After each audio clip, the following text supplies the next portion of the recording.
PC မှာဒါညီကိုရ PC ရောက်လာပြီနော်ခြေတော့မနေ့ဖာမိုးရင်တစ်ခါတော့ပြန်ပို့ပေးမယ်နော်ဟိုညီလေးတရားတော့ပဲဆောင်အကုန်လွဲလိုက်ပြီတူဝဲကြံရတယ်တူဝဲကြံရတယ်ဒီည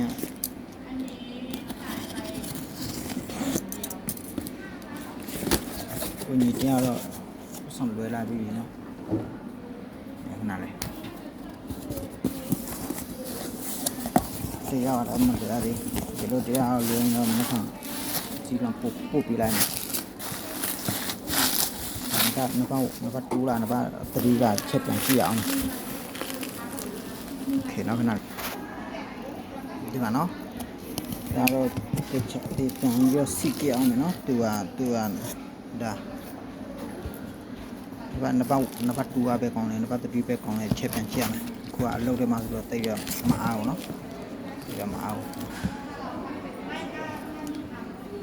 ပြန်ကြည့်အောင်မယ်နံပါတ်2ပဲကောင်းတယ်နံပါတ်3ပဲကောင်းတယ်ဒါပေမဲ့ကျွန်တော်ဟိုအညီက3တယောက်2တယောက်မှာထားတော့အဲ့ဒါကြောင့်မို့နော်ဒါကြောင့်မို့အခန်းပြန်ရောက်မှပြန်စစ်ကြည့်မယ်နံပါတ်2ပဲကောင်းနံပါတ်3ပဲကောင်းနော်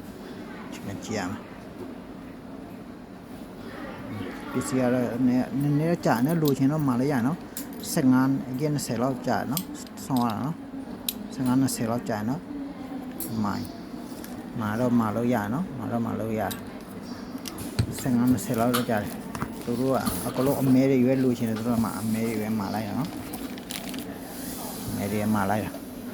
တာဒါတော့ချူလို့တီခေါ်တော့ရှေ့ပဲโอเค